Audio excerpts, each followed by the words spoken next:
ডাক দিয়ে বলতেছে, ওমর রে, তাহলে বলেন তো, আমি 4টা প্রশ্ন করব, এই 4টা প্রশ্নের উত্তর আপনি দিয়ে দেন।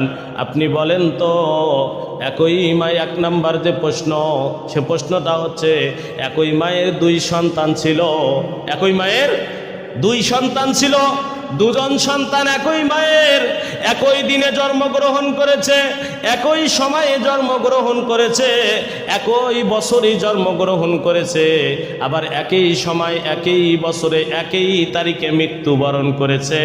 কিন্তু এই 2 ভাই আবার এক ভাইয়ের চাইতে আর এক ভাই 100 বছরের ছোট বড়। কয়শো বছর?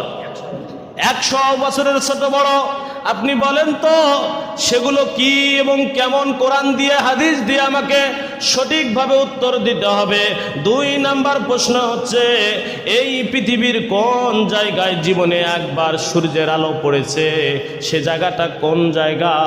কোন জায়গা? সেই জায়গাটার নাম আপনি বলে দিবেন আমাকে। কোরআন থেকে বলে দিতে হবে, হাদিস থেকে বলে দিতে হবে, সঠিক উত্তর দিতে হবে। 3 নাম্বার প্রশ্ন হচ্ছে, ওটা কোন কয়েদখানা? যে কয়েদখানার মধ্যে লাশ, যে কয়েদখানা লাশ নিয়ে, যে কয়েদখানার মধ্যে মানুষ থাকে, যে কয়েদখানা নিয়ে মানুষ থাকে, সে মানুষটা কয়েদখানা সব জায়গায় নিয়ে ঘোরাফেরা করে। ওই কয়েদখানার মধ্যে নিঃশ্বাস নেওয়ার মতো কোনো উপায় নাই, নিঃশ্বাস নেওয়ার মতো কোনো উপায় নাই, কিন্তু তারপরে ওই কয়েদখানার মধ্যে মানুষ জীবিত থাকে, তারপরে ওই কয়েদখানায় মানুষ জীবিত থাকে। এটা কোন কয়েদখানা হবে? এর নামটা আমাকে বলতে হবে।